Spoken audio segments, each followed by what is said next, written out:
Kyrie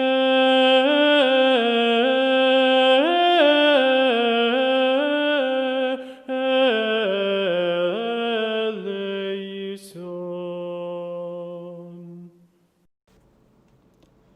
그 이름을 예수라고 하였다.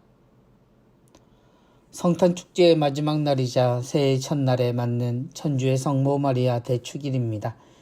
1년 365일 어느 날 해가 뜨고 짐이 다를 리가 없지만 그럼에도 우리는 태양과 달을 기점으로 1년을 살고 또 시작하곤 합니다.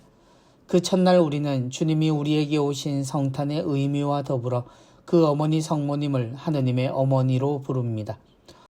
예수님의 탄생과 성모님은 뗄 수 없는 관계입니다. 교회가 성모님께 하느님의 어머니라는 호칭을 드린 것은 하느님의 선택을 뜻합니다. 하느님이 세상에 오시고 또 같은 사람으로 오셨음은 동정녀의 잉태만큼 준비되지 않은 세상에 하느님의 사랑이 구원의 길이 되었음을 알려주는 사건으로 등장했습니다. 하느님의 뜻을 믿고 순종하는 어린 성모님의 믿음 속에 하느님의 구원이 세상에 전해질 것이라는 놀랍고 불가능한 은총이 선포됩니다. 이는 하느님의 뜻과 사람의 응답 안에 이루어진 사건입니다.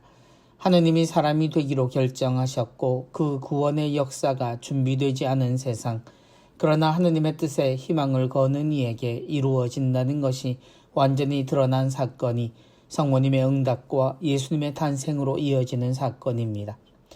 우리는 성모님에게서 하느님의 뜻에 대한 순명을 배웁니다. 그러나 그 순명은 준비가 되고 때가 무르익었던 시기에 이루어지지 않았음을 기억하며 그 순수한 희망과 신뢰가 하느님의 모든 일을 경험하는 참된 준비라는 것을 알아야 합니다.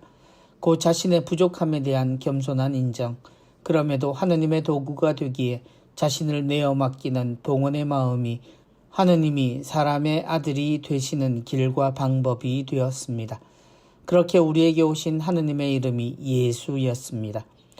천사가 일러준 이름, 예수는 구원의 뜻이고 한 아기에게 꿈꾸는 우리의 기대의 최고 가치를 나타내는 이름입니다.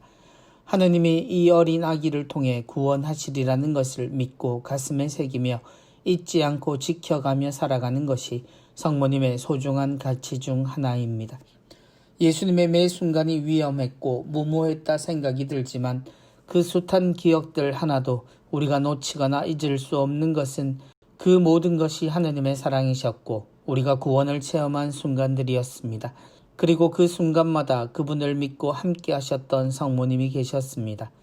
때가 오지 않았던 첫 기적부터 십자가의 죽음과 부활까지, 그리고 주님에 대한 가장 확실한 증언자로서 어머니의 인생 모두가 그러했습니다. 새로운 한 해 사람들은 복 많이 받으세요 라고 인사합니다. 올해 우리가 바라는 복 중 가장 확실한 것은 지금의 위기와 고난이 그치고 모두가 안심하고 생활할 수 있는 것입니다. 때로 가장 평범했던 것이 소망이 되는 경험을 하는 우리는 세상의 복 중 최고의 복이 사람이 서로 사랑하며 사는 것, 이 모든 것이 너무나 소중하다는 것을 깨닫는 것이 아닐까 합니다. 세상이 안정되고 또 더 잘 사는 것에 대한 관심 안에 들어가면 우리는 금방 이때를 잊게 될지도 모르지만 말입니다. 그러나 우리에게 가장 필요한 구원은 지금 꺼져가는 듯한 위기 속에 한 생명에 대한 사랑에서부터 출발한다는 것과 그 생명을 지키는 어머니의 사랑에서 모든 구원이 지켜진다는 것을 명심하는 한 해가 되었으면 합니다. 해마다 우리는 이 주기를 반복하겠지만 그 첫 자리에 왜 우리가 구원인 예수를 기억해야 하는지, 그리고 그 어머니를 기억해야 하는지는 분명해 보입니다. 새해 복 많이 받으십시오. 올해는 모시고 큰절을 드리지는 못합니다. 그러나 마음은 이미 여러분 모두와 큰절을 나누고 있습니다. 여러분이 저에겐 하느님이 주신 예수라는 이름의 큰 복입니다. 여러분에게도 여러분이 그렇게 전해지길 기도하겠습니다.